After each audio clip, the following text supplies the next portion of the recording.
bupati yang berada di Bupati Banyumas yang berada di makam Desa Sewan ini adalah yang pertama, yaitu dari Bupati Banyumas pertama adalah Raden Joko Kaiman, dan kemudian yang selanjutnya adalah Ngabai Mertasura ke-1, yaitu Bupati Banyumas kedua, dan dilanjutkan di sini juga ada makam Bupati ketiga Banyumas, yaitu Ngabai Mertasura kedua, yang makamnya itu di wilayah sebelah timur makam Bupati Banyumas yang pertama sebelah sini. Kemudian ke timur lagi ada makam Ngabai Mertayuda ke-1, yaitu setelah Mertasura dilanjutkan dari keturunan Mertayuda pertama, yaitu sebagai Bupati Banyumas keempat, juga makamnya di wilayah sebelah timur, sebelah barat dari sini, sebelah barat.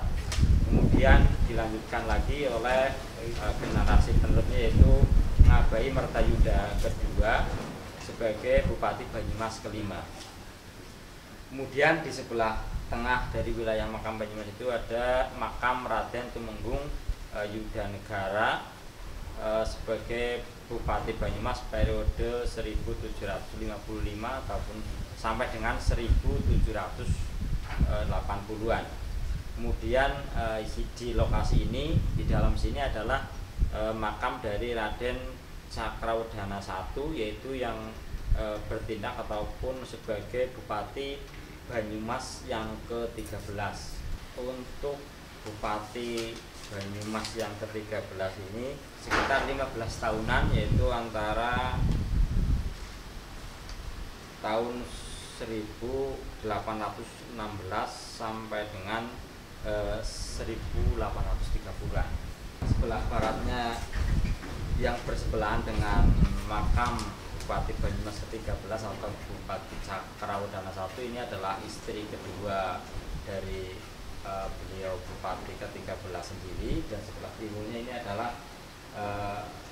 istri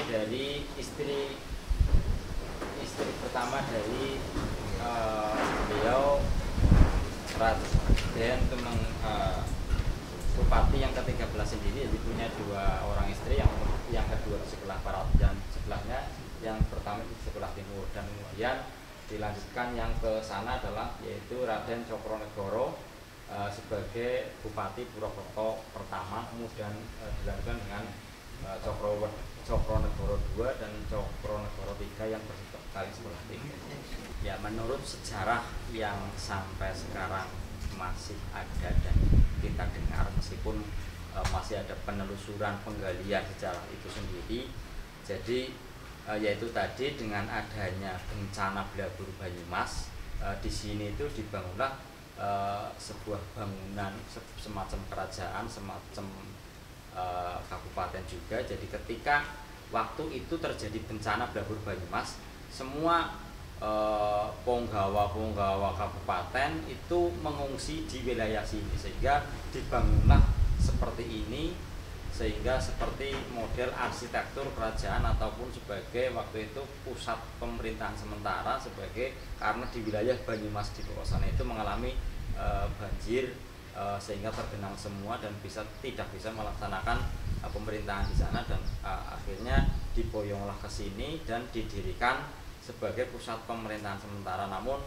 selanjutnya karena sudah proses ada perpindahan dari Banyumas ke Purwokerto, maka bupati yang mengungsi ke sini dan akhirnya meninggal di sini dan dimakamkan di bangunan ini, karena pemerintahan selanjutnya sudah dipindah ke Purwokerto itu seperti itu. Maka dari arsitekturnya sendiri ini memperlihatkan bahwa arsitektur tua dan memang dibuat semacam sebuah pusat pemerintahan atau sebuah pusat kerajaan. Untuk semua yang dimakamkan di wilayah ini itu ada kaitannya dengan para anak cucu dan keturunan daripada beliau Raden Tumenggung Cokrawardhana I. Jadi di sini sebagian adalah keturunan beliau Bupati ke-13, dan di sana pun ada Bupati yang keempat, kelima itu juga ada keturunannya yang juga diikutkan dimakamkan di wilayah sana.